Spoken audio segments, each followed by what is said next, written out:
When we first started dating, at the young stage of your adolescence, and I knew in my heart that you were the woman that I wanted to be with. But I knew we weren't quite ready, because there were some parts in our life where we could add a lesson. I had to make a self-confession that I was still a boy, not ready to be your man. You were still a girl, not ready to be my woman. So we left it up to our own discretion. That felt like a suicidal suggestion to go our separate ways. But in the back of my mind, I hope that I left a lasting impression.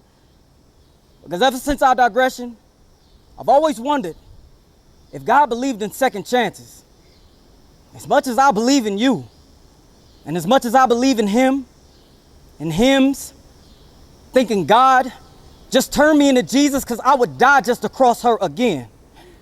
Swearing that I would never sin again if you are the woman that He would send again. From the day we split, I knew I wasn't ready and willing to leave my past done, because every day I wondered if God favored me enough to alter my life until I could meet you at one. I remember when it first begun. Now, for those of you who don't know, I reached back out to her on Facebook Messenger and I messaged her. And I don't know it took me so long, because yes, I believe in fate, but I also believe in creating my own, and I created my own.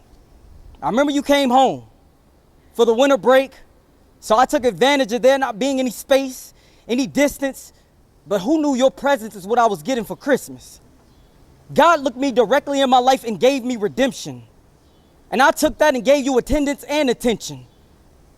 And I know this time around I had to date you with conviction. I was ready to turn impossible into a mission, because I was ready to create a bond that nothing could break, because there was just too much to gain. You see, at the time you stayed in Cali, so I would fly to you every month, because I wouldn't allow 1,433 miles to allow our relationship to go in vain.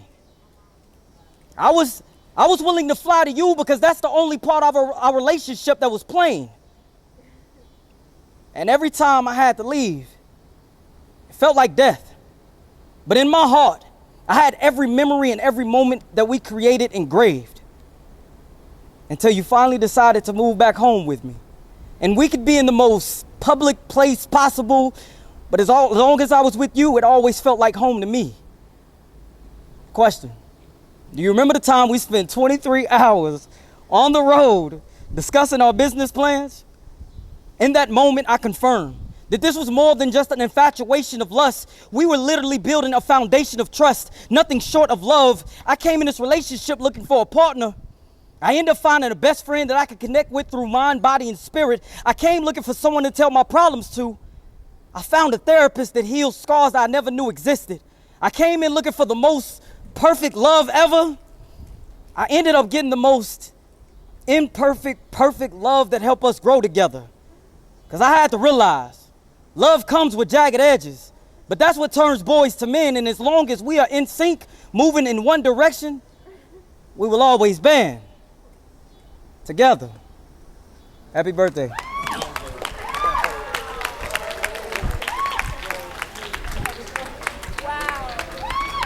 That's what I'm talking about.